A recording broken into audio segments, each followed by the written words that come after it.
Ինչ է նշանակում Աստծո վախ, Սուրբ Գիրքն ասում է Աստծո վախը մեղքը մերժելն է։ Եթե այսօր իմ ու քո կյանքում մեղքի մերժումը իր տեղում չեղավ, մենք չենք կարա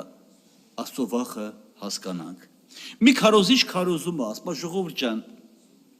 եւ իր հագին շատ գեղեցիկ կոստյում է հագած, բայց վրան հագի լատկե կա, կարկատաններ կա։ Մեկը հարց ա տալիս, ասում է, «Էս ինչ է»։ Ասում է, «Սա Վալոդի մեղքն է»։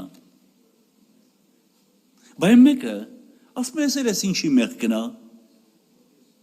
Սա կարկատանների տերերին ցույց է տալի, որ սա նրանն է, նա նրանն է։ Ասում է, «Բա մեջքիդ այդ մեծը, ասում է, այն էլ իմն է, բայց ես չեմ տենում»։ Եղբայրներ, այսօր ժամանակն է ուրիշի մեղքերի, ուրիշի կուրծքը չծեծել։ Ծեծել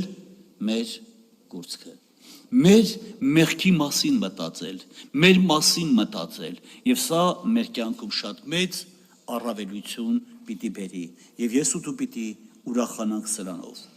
Անոր համար ամենքը պատվեցեք, եղբայրները սիրեցեք, Աստծուց վախեցեք, թագավորը հարգեցեք։ Այսօր մենք այնքան, ես սենց եմ հասկանում, հոգևոր վիճակից այնքան անկում ունեցեք եկեղեցին, որ ղեկավարների մասին ինչ ավելորդ խոսք կարաս ասես կասի, ինչ հայհոյանք ասես կարա ասի։ Ես նկատի չունեմ սեռական հայհոյանքի մասին, բայց երբ որ ղեկավարին կարա, երկրի ղեկավարին կարա անվայել խոսքերով ներկայացնի,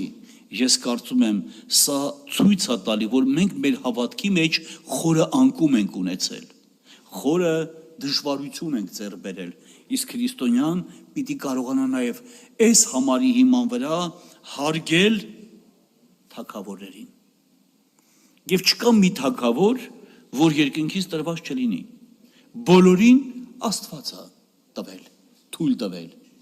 Հիմա ոնց որ ժողովուրդն են, նենց էլ իրանց թագավորն է։ Սուրբ Գրքում սենց խոսում է։ Եվ ասում է՝ «Վայ քեզի երկիր, որ քո թագավորդ մանուկ է»։ Մի այսօր ումից ես բողոքում։ Փոխանակ քո մասին մտածես, որ քիչ ես աղոթում, եկեղեցու մասին մտածես, որ քիչ է